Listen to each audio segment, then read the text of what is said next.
मध्य प्रदेश के एक छोटे से गांव पीपलवाड़ी में एक पुराना और रहस्यमय खेल का मैदान था जिसे शैतानी मैदान कहा जाता था।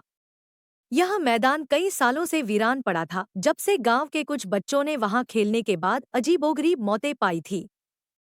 गांव के बुजुर्ग बताते थे कि इस मैदान में रात के समय एक शैतानी आत्मा का वास होता है जो बच्चों को अपनी चपेट में ले लेता है।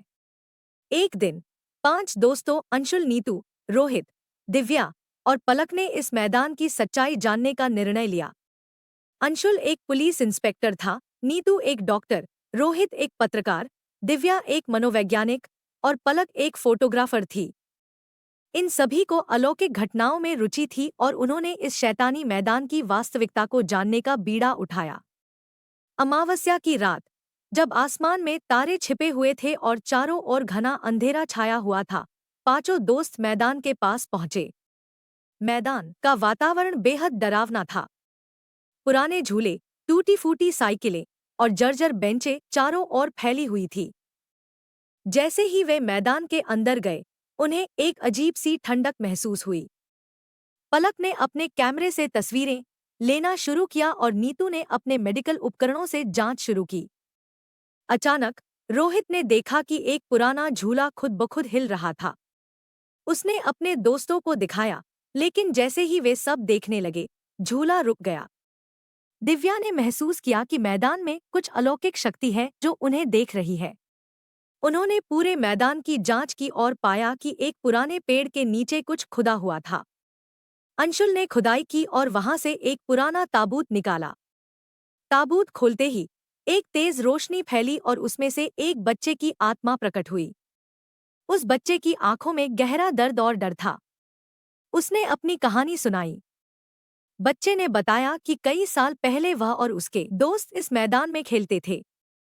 एक दिन एक अजनबी व्यक्ति ने उन्हें कुछ मिठाइयां दी और उसके बाद वे सभी बेहोश हो गए।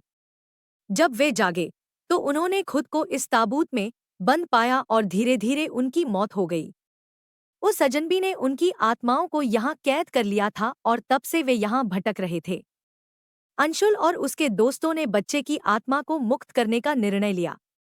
उन्होंने गांव के बुजुर्गों से बात की और पुराने रिकॉर्ड खंगाले। उन्हें पता चला कि वह अजनबी एक तांत्रिक था जिसने बच्चों की बलि दी थी और उनकी आत्माओं को कैद कर लिया था ताकि वह अपनी शक्तियां बढ़ा सके। 5 दोस्तों ने मिलकर उस तांत्रिक की खोज शुरू की। उन्होंने पुलिस और गांव वालों की मदद से उसे ढूंढ निकाला और उसे गिरफ्तार कर लिया। अदालत में तांत्रिक का अपराध साबित हुआ और उसे कड़ी सजा मिली। बच्चे की आत्मा को आखिरकार शांति मिली और मैदान का भूतिया माहौल भी समाप्त हो गया। अब शैतानी मैदान एक सामान्य खेल का मैदान बन चुका था, जहां बच्चे बिना किसी डर के खेल सकते थे।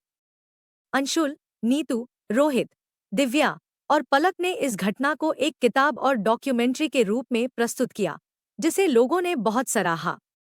उनकी बहादुरी और सत्य की खोज ने उन्हें प्रसिद्धि दिलाई। इस घटना ने सभी को यह सिखाया कि सत्य और न्याय की हमेशा जीत होती है, चाहे रास्ता कितना भी कठिन क्यों न हो।